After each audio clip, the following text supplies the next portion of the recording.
السلام علیکم دوستو، میں ہوں محمد کاشف اور آپ دیکھ رہے ہیں انفو کائنات۔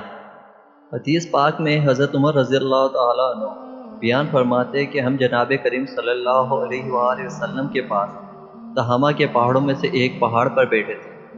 ایک بوڑھا اپنے ہاتھ میں عصا لے کر سامنے آیا اور سرکار صلی اللہ علیہ وآلہ وسلم کو سلام کیا۔ آپ نے سلام کا جواب دے کر اس کی زبان میں پوچھا، تم کون ہو؟ اس نے کہا، میں حامہ بن ہیم بن لاکیس بن ابلیس ہوں۔ آپ صلی اللہ علیہ وآلہ وسلم نے فرمایا، تیرے اور شیطان کے درمیان صرف 2 بابوں کا فاصلہ ہے، تو نے کتنا زمانہ طے کیا ہے؟ کہا، میں نے دنیا کی عمر پوری کی ہے، بس تھوڑی سی اور باقی ہے۔ جن راتوں کو قابیل نے حابیل کو قتل کیا تھا، اس وقت میں چند سال کا بچہ تھا، بات سمجھ لیتا تھا، پیلوں کو پھلانگ لیتا تھا، کھانا خراب کرنے اور قطع رحمی کا حکم کرتا تھا۔ تو جناب صلی اللہ علیہ وآلہ وسلم نے ارشاد فرمایا، جدائی ڈالنے والے بوڑھے اور سستی کرنے والے جوان کا کام بہت برا ہے۔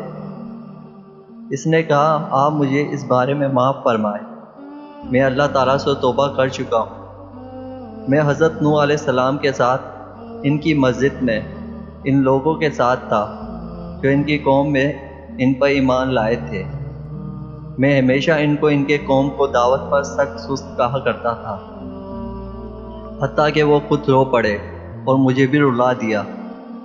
انہوں نے فرمایا تھا کہ اگر میں تمہاری بات مان لوں تو میں ضرور شرمندگی اٹھانے والوں میں سے ہو جاؤں گا، اور میں پناہ مانگتا ہوں کہ میں جاہلین میں سے بن جاؤں۔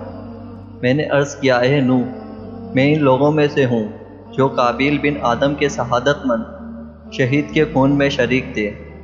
کیا آپ رب تعالیٰ کی یہاں میری توبہ کی قبولیت پاتے ہیں؟ انہوں نے فرمایا، اے حامہ، خیر کی نیت کر اور حسرت اور ندامت سے پہلے بھلائی پر لگ جا۔ اللہ تعالیٰ جو مجھ پر نازل فرماتا ہے، میں نے اس میں پڑھا ہے کہ جو شخص اپنی پوری دیانت داری کے ساتھ اللہ تعالیٰ کے سامنے توبہ طائب ہوتا ہے، اللہ تعالیٰ اس کی توبہ قبول فرماتا ہے۔ اٹھو، وضو کر اور 2 رکعت پڑھ۔ تو میں نے اسی وقت عمل شروع کر دیا جس کا انہوں نے مجھے حکم فرمایا تھا۔ پھر انہوں نے مجھے پکارا کہ اپنا سر اٹھا لو، تمہاری توبہ آسمان سے نازل ہو چکی ہے۔ تو میں نے اللہ کے لیے 1 سال تک سجدے میں پڑا رہا، اور میں ہود علیہ السلام کے ساتھ سجدے میں شریک تھا جب انہوں نے اپنی قوم کے ساتھ سجدہ کیا تھا۔ میں ان کو بھی ان کے جاہل قوم کے بارے میں بار بار دعوت دینے پر پرعتاب کرتا تھا، حتیٰ کہ وہ بھی اپنی قوم پر روئے اور مجھے بھی رلایا۔ اور میں حضرت یعقوب علیہ السلام کی زیارت بھی کرتا تھا، اور میں حضرت الیاس کو وادیوں میں ملا کرتا تھا، اور اب بھی ان کو ملا کرتا ہوں۔ میری حضرت موسیٰ علیہ السلام سے بھی ملاقات ہوئی تھی۔ انہوں نے تورات سکھائی تھی اور فرمایا تھا، اگر تم حضرت عیسیٰ علیہ السلام سے ملاقات کرو تو ان کو میرا سلام کہنا۔ اور میں حضرت عیسیٰ علیہ السلام سے بھی ملا ہوں اور ان کو موسیٰ علیہ السلام کا سلام بھی پہنچایا ہے۔ اور حضرت عیسیٰ علیہ السلام نے مجھے فرمایا تھا، اگر تم حضرت محمد صلی اللہ علیہ وآلہ وسلم سے ملو تو ان کو میری طرف سے سلام پیش کرنا۔ تو حضرت صلی اللہ علیہ وآلہ وسلم کی آنکھوں سے آنسو اتر آئے اور رونے لگے۔ پھر فرمایا، اور عیسیٰ علیہ السلام پر بھی رہتی دنیا تلک سلام ہو، اور اے حامہ، امانت پہنچانے کی وجہ سے تم پر بھی سلام ہو۔